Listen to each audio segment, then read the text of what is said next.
찬송가 267장 찬송 한 장 드리고 말씀 나누시겠습니다. 찬송가 267장입니다. 267장 맞습니다. 주의 확실한 약속의 말씀 듣고 주만 믿으면 구원을 얻으리라. 할렐루야 할렐루야. 내가 예수를 믿어 그의 흘리신 피로 내 죄 씻었네. 할렐루야 할렐루야.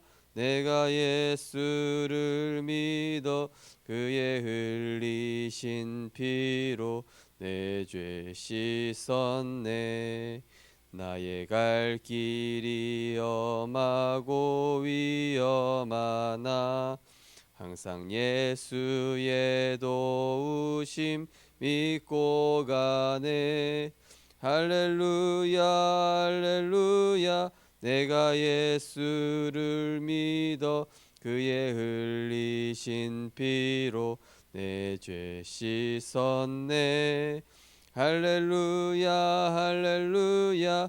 내가 예수를 믿어 그의 흘리신 피로 내 죄 씻었네. 보좌의 천사들 둘러서서 우리 구주를 높이어 찬양하네. 할렐루야 할렐루야. 내가 예수를 믿어 그의 흘리신 피로 내 죄 씻었네.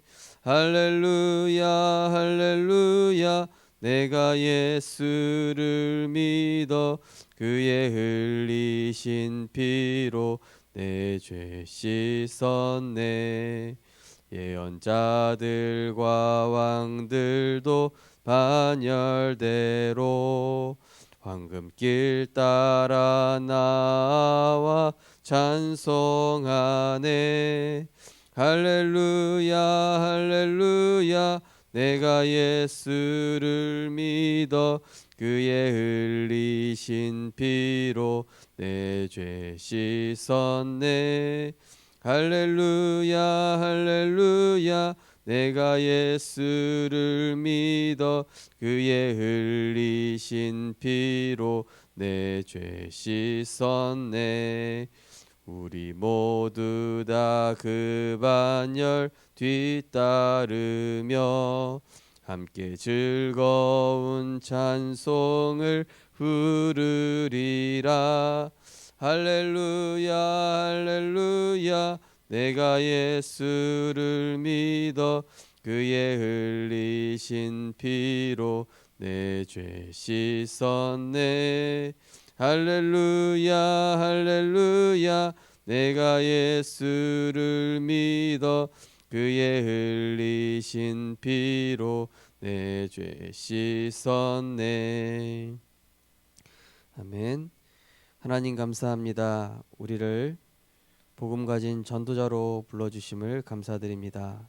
날마다 주님과 동행하는 임마누엘의 축복 속에 있게 하시며 우리의 방법은 내 것이 아니라 하늘 보좌로부터 오는 오직 그리스도, 오직 하나님의 나라, 오직 성령의 충만함의 이 축복과 비밀을 가지고 절대 불가능한 현장을 하나님의 절대 가능하심으로 치유하고 살리며 답을 주는 하나님의 역사 속에 있게 하여 주옵소서.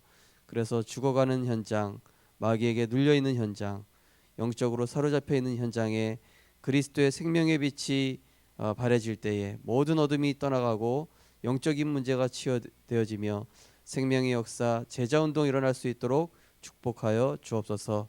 예수 그리스도 이름으로 기도드리옵나이다. 아멘. 하나님 말씀 보시겠습니다. 하나님 말씀은 누가복음 10장입니다.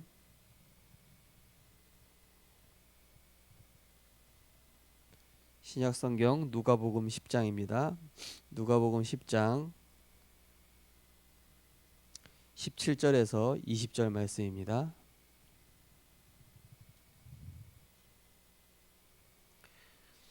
누가복음 10장 17절에서 20절 말씀, 17절에서 20절을 같이 읽겠습니다. 70인이 기뻐하며 돌아와 이르되 주여 주의 이름이면 귀신들도 우리에게 항복하더이다.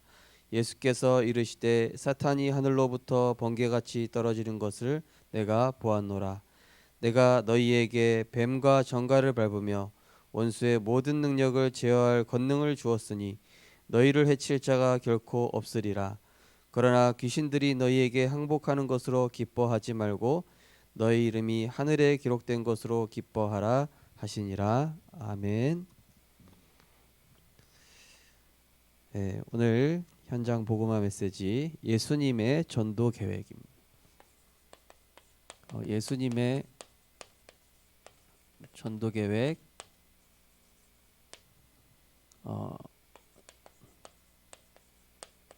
점검과 진단. 말씀은 누가복음 10장 17절에서 20절 말씀입니다. 우리 EBS 사역자 메시지를 계속 나누고 있습니다.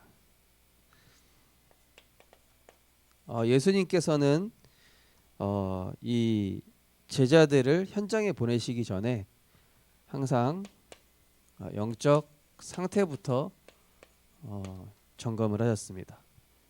그래서 마태복음 16장 13절에서 15절에 보면은 사람들이 나를 누구라 하느냐, 한마디로 지금 현장에 지금 영적 분위기가 어떠냐, 그러면서 15절에 보면은 너희는 나를 누구라 하느냐, 과연 예수가 그리스도이심을 믿고 확신하고 있는가.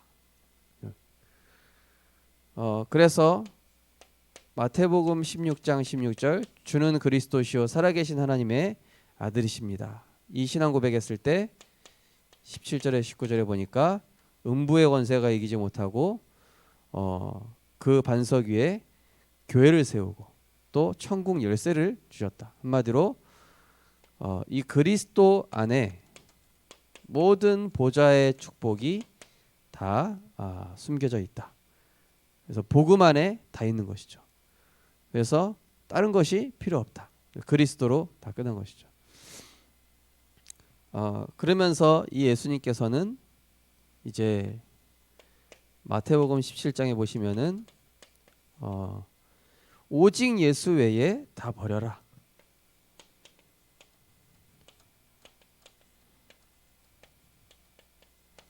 오직 예수 외의 것을 다 버려야 하나님의 역사가 일어난다.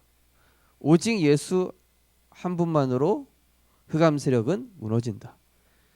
그러니까 다른 것 자꾸 이렇게 모세, 엘리야, 우리 안에 이 쌓여진 이 다른 것,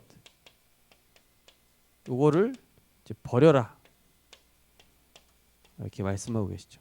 그리스도 한 분이면 충분하다.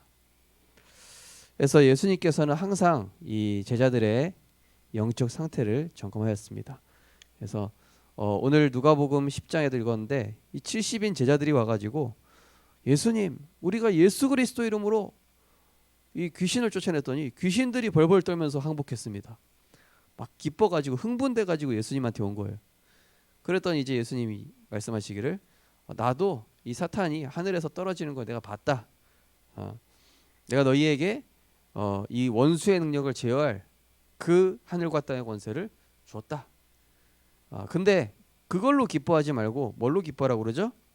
20절에 보면은 귀신들이 너희에게 항복하는 것으로 기뻐하지 말고 너희 이름이 하늘에 기록된 것으로 기뻐하라. 우리가 하나님의 자녀가 된 것, 우리가 구원받은 것, 우리가 이 복음을 알았다는 것, 그걸로 기뻐하라는 것이죠. 대부분 보면은 역사 일어나고 눈에 보이는 뭔가가 막 나타나고 막 문제가 해결이 되고 막 돈이 잘 벌리고 그런 것 보고 흥분하지 않습니까?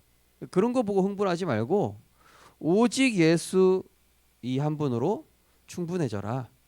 이렇게 얘기를 하죠. 그래서 바울 같은 경우는 빌립보서 3장 8절에서 15절 보니까 그리스도 외에 배설물로 여김은 그리스도를 아는 지식이 가장 고상하기 때문이라. 이 바울은 지식에 굉장한 사람이었습니다. 철학적으로도 굉장히 뛰어난 사람이고 학문적으로 뛰어난 사람인데 그 어떤 지식보다도 내가 알고 있는 그 어떤 뛰어난 학문보다도 그리스도보다 뛰어난 것, 고상한 것은 없다. 완전히 오직 예수로 결론난 것이죠. 그래서 이 오직 예수로 결론난 영적 상태에 하나님께서는 이제 생명을 붙이시는 것입니다. 자, 예수님께서는 제자들을 항상 점검하고 진단을 하셨습니다.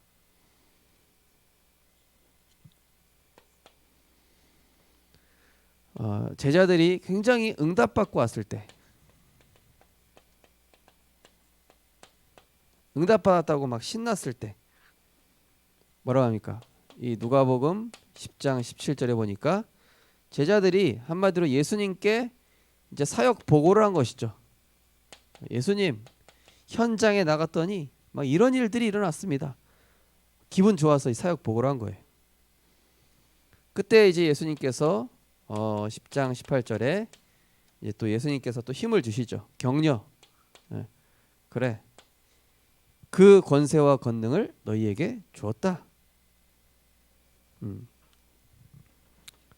격려와 또 이제 그 축복이죠. 어찌 보면. 자, 그런데 예수님은 제자들이 사역에 대해서 그렇게 얘기하고 했을 때 격려하고 축복하시면서 그러면서 마지막에는 뭘 얘기하시냐면은 누가복음 10장 20절에 보니까 그러나 그 응답이 일어났다고 좋아하지 말고 응답 따라가지 말고 증거 따라가지 말고 너희 이름이 생명책에 기록된 것으로 한마디로 뭡니까? 그리스도 한 분으로 또 내가 하나님의 자녀된 것 하나님의 자녀된 것으로 기뻐해라. 이미 다 끝난 것이다. 구원받는 순간. 응답 받았을 때 예수님께서 이렇게 점검하신 것이죠. 자, 또 이 제자들이 또 실패했을 때도 있습니다. 실패했을 때. 자, 이번에는 이제 마가복음 9장 17절에서 29절에 그 막 귀신 들려 가지고 막 물에도 들어가고 불에도 들어가고 제어가 안 되는 그런 아이가 있는데 이때 이 제자들이 못 고치는 거예요. 귀신 들린 그 아이를. 그래서 예수님께서 이제 그 아이를 고치시죠. 귀신도 나가고 그 아이가 이제 바르게 됩니다. 예수님께서 그러니까 제자들이 한마디로 여기서 실패한 것이죠. 실패하고 한계가 온 것입니다. 이상하다. 왜 예수 이름으로 했는데 귀신이 안 떠나가지? 이러면서 막 우리는 왜 안 됐습니까? 예수님. 마가복음 9장 23절 우리가 잘 아는 성경 구절 있죠.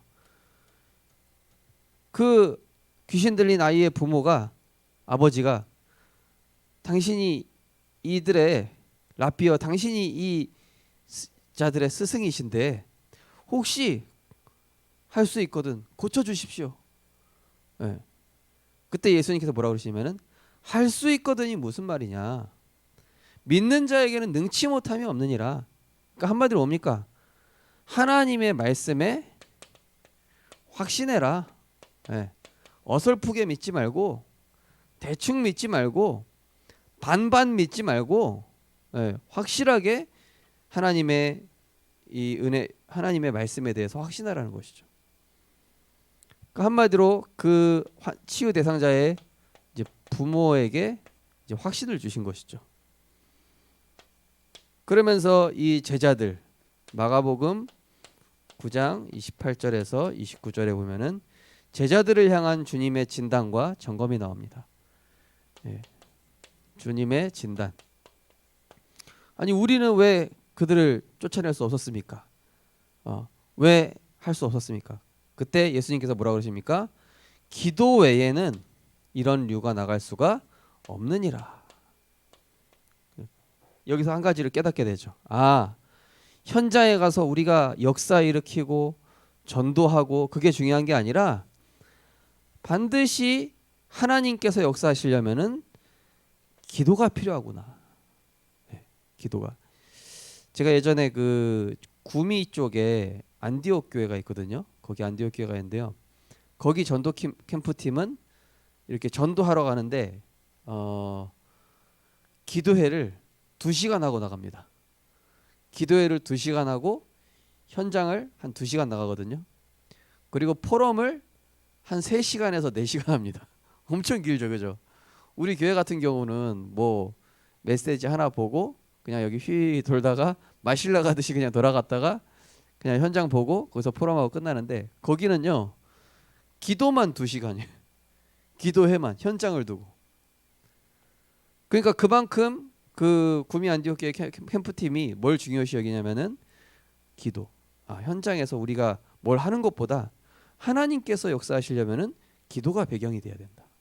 이 비밀을 잘 알았던 것이죠. 그래서 이 주님께서도 너희들이 현장 가서 그것을 너희들이 막 말을 잘하고 설득을 하고 그래 전도되는 게 아니라 악한 흑암 세력이 잡고 있기 때문에 기도 외에는 흑암 꺾을 수 없고 기도 외에는 그 사람을 저주 재앙에서 구원할 수 없으니 반드시 하나님 자녀의 기도의 축복을 누려라. 이것을 예수님께서 제자들에게 가르쳐 주신 것입니다. 자, 그리고 제자들이 또 불신앙을 했을 때도 있었습니다. 제자들이 이제 불신앙했을 때, 제자들이 불신앙했을 때는 예수님께서 어떻게 진단하고 점검해 주셨습니까? 이 마가복음 16장 8절에서 11절. 예수님의 부활을 이 제자들이 믿지를 않는 겁니다. 오히려 의심했다 이렇게 나옵니다. 그리고 도마도 예수님 제자 도마도 뭐라고 합니까? 예수님 그 창 찔린 거 옆구리도 보여주시고 손바닥에 못자국도 보여주십시오. 그래서 예수님께서 믿음이 없는 자가 되지 말고 믿음이 있는 자가 되라. 그러니까 한마디로 예수님의 이 말씀을 그냥 참고 사항으로 들은 거. 참고 사항. 부활하신 예수님을 보고도 안 믿은 거예요. 설마 사람이 죽었다가 어떻게 다시 살아나겠냐. 그러니까 예수님을 따르긴 따랐지만은 예수님이 막 기적 일으키시고 하니까 따라가긴 따라가죠. 그런데 막상 부활을 안 믿었다는 것은 예수님을 그리스도로 믿지 않았다는 거예요. 그리스도로 안 믿었다는 증거로 베드로가 그 여자아이 앞에서 배반하죠. 그러니까 한마디로 하나님께 믿고 맡기고 순종하고 기다리고,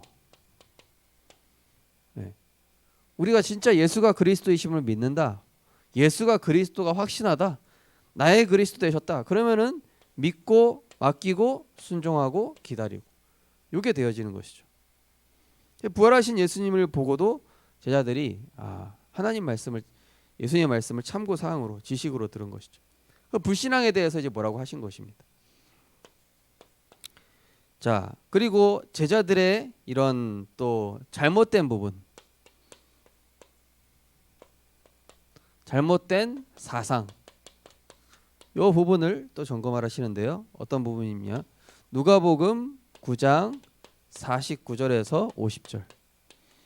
여기 보면은 이제 예수님께서 예루살렘으로 가시는 길에 이 사마리아인들이 이 길을 막고 방해를 하는 거예요. 그때 이제 예수님의 제자들이 뭐라 그러냐면은 예수님, 감히 예수님께서 가시는데 저 사마리아 사람들이 막으니까 반대하고 이러니까 저희가 기도해서 저들에게 불을 내릴까요? 한마디로 예수 믿는 걸 방해하는, 전도 방해하는 저 사람들에게 저주를 내리겠습니다 이 뜻이거든요. 근데 예수님이 오히려 제자들을 꾸짖으시는 거예요. 왜 그들을 저주하냐? 오히려 제자들한테 그들을 저주하지 마라. 그러니까 우리를 우리의 원수 또 핍박하는 자 이들에게도 절대 저주하지 마라. 절대 저주하지 마라. 왜냐하면은 하늘의 천군 천사가 듣고 하늘 보좌에 하나님께서 들으신단 말이에요. 그리고 이들 중에도 분명히 돌아올 사람이 있어요. 돌아올 사람이 있다니까요. 제가 군에 있을 때 그저 군부대에서 저는 이제 운전병이었고 어떤 사람은 정비병에 있었던 사람이었는데 그 사람이랑 저 사람은 사이가 안 좋았거든요. 근데 어디서 만나냐? 세계 랩런트 대회에서 만났어요. 그래서 너무 깜짝 놀랐습니다. 사이가 별로 안 좋았는데 그러면서 그때는 좀 오해했던 것 같다 이제 좀 풀었는데 반드시 이제 예수님께서 현장 다니면서 원수가 나타나거든 핍박하거든 오히려 하지 말고 복을 빌라. 그들을 축복해 줘라. 그러면은 그 축복이 그 사람에게 합당하면은 그 사람에게 임할 것이고 합당치 않으면은 우리들에게 돌아올 것이다. 이렇게 말씀하십니다.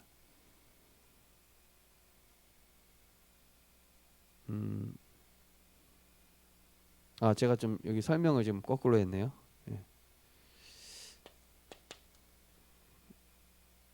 자, 여기가 좀 순서가 조금 바뀌었습니다. 여기가 51절에서 54절 말씀이고요. 그 다음에 이 제자들이 막 현장에서 분노한 것입니다. 아까 말씀드린 이 사마리아 사람들. 여기서는 이제 제가 49절에서 50절 이 부분이 분노네요. 제자들의 분노 또 제자들의 잘못된 이 사상. 여기서 제자들이 굉장히 사람들에 대해서 이 선입견을 가지는 거예요. 그리고 막 편가르기를 합니다. 그때 예수님께서 또 꾸짖으십니다. 아니 왜 선입견 편가르기가 있을 수 있냐? 이 복음 안에서는 이런 게 있을 수가 없죠. 그래서 교회 안에서도 보면요, 이게 막 네 편 내 편이 있어요. 우리 교회는 있는지 없는지 잘 모르겠지만은 또 막 선입견 이런 부분들 제자들 현장 나가기 전에 요거부터 버려라. 이런 부분들을 말씀하셨죠. 자, 여섯 번째로 그러면서 주님께서는 결국에는 이제 최종 점검. 최종으로 어떤 부분을 점검하셨습니까? 그게 바로 요한복음 16장에 보면은 현장에 대한 주님의 마음. 제자들은 딱 여기 어떤 사람 보고 막 못 따라오게 하기도 하고 막 여기에서는 이제 뭐냐면은 어떤 사람이 복음 잘 전하고 있는 거예요. 그러면 복음 잘 전하고 있으면 어떻게 해야 됩니까? 격려해주고 힘을 해줘야 되잖아요. 근데 저 사람이 복음 잘 전하고 잘하는데 제자들이 보기에 예수님한테 직접 훈련 받지도 않은 저 사람이 어떻게 저렇게 잘하지? 괜히 밉상으로 보는 거예요. 이 제자들이 이상하죠. 괜히 선입견을 가르고 표를 가르고.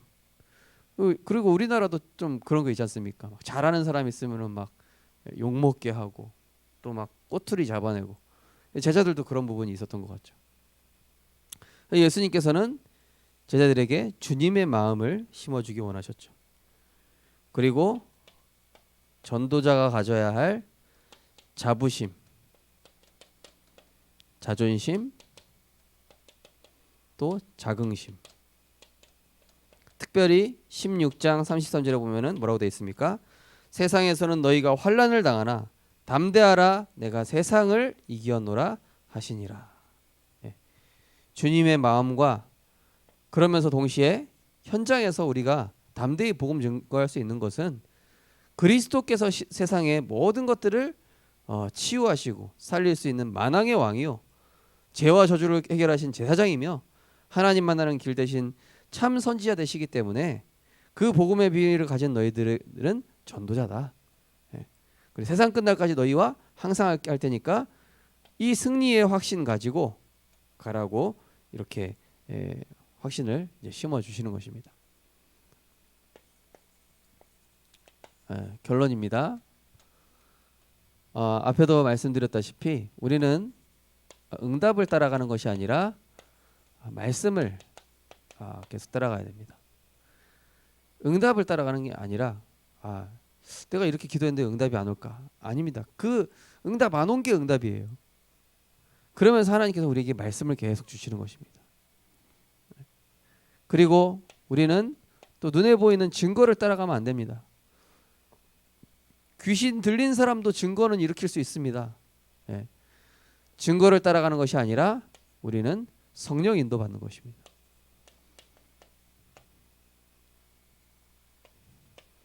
그리고 우리는 사람 중심이 아니라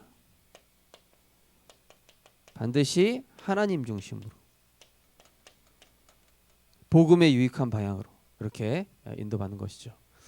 그래서 예수님께서는 이 제자들의 중요한 이런 또 응답 받았을 때라든지 또 사역에 실패했을 때라든지 불신앙했을 때 또 잘못된 사상이나 어떤 분노를 드러냈을 때 그때마다 예수님께서는 이제 근본적인 부분들을 계속 점검해 주셨고 결국에는 이 제자들이 전도자로 세워질 수 있도록 계속 그릇을 넓혀 가셨습니다. 그래서 응답이 온다 안 온다 이렇게 연연하지 마시고 늘 말씀 따라가시고 복음 따라가시다가 올 한해 하나님과 내가 맞다라는 그런 확신, 어떻게 하나님 내가 이번 주에 이렇게 기도하고 있었는데 강단 메시지에서 내가 생각했던 게 나오네. 하나님과 내가 맞는 거예요. 저도 오늘 우리 교회에서 유아 유치 메시지 들었거든요. 근데 거기에서 이제 송희 사모가 메시지 듣다가 제가 얘기했던 게 류 목사님 얘기한 거 그대로 나온다는 거예요. 그래서 내가 그래도 어떤 부분에 있어서는 하나님과 맞고 있구나, 이런 부분에 참 감사하더라고요. 그래서 우리가 계속 하나님의 말씀과 내가 맞아지고 또 복음 따라가고 또 응답이 있든 없든 그리스도 자체가 응답이 되고 그리스도를 누리는 것이 행복이 되고 영혼 살리는 것이 나의 즐거움이 되고 또 교회를 사랑하는 그 주님의 마음을 우리가 닮아가면서 237개 나라 살리는 전도자로 응답받고 승리하시기를 주님의 이름으로 축원드립니다. 하나님 감사합니다. 제자들이 응답받았을 때 그 응답 좋아하지 말고 구원받은 걸로 감사해라. 제자들이 실패했을 때 그때 모든 사역에는 기도의 배경이 필요함을 말씀하셨고 성령의 역사를 가르치셨으며 또 불신앙하셨을 때는 정말로 사실적인 믿음을 가르쳐 주셨습니다. 또 잘못된 확신 가졌을 때는 그 부분에 대해서 점검해 주시면서 갱신하라 하셨고 또 오랫동안 잘못 가지고 있는 유대 사상에 빠져 있는 제자들을 예수님께서 그 부분을 또 갱신하도록 가르쳐 주셨습니다. 하나님, 올 한해 하나님의 말씀과 우리가 맞아지게 하여 주시옵소서. 하나님의 말씀을 나한테 맞추려고 하지 않고 하나님의 말씀이 나랑 안 맞아도 또는 하나님의 말씀이 내게 찔린다든지 그 말씀이 나의 어떤 부분을 영적으로 드러냈을 때 감사함으로 갱신할 수 있는 믿음의 그릇을 허락하여 주옵소서. 그래서 능히 세계복음화하고도 남는 그런 믿음의 사람 그리스도의 제자로 축복하여 주옵소서. 예수 그리스도 이름으로 기도드립니다. 아멘. 네, 마치겠습니다.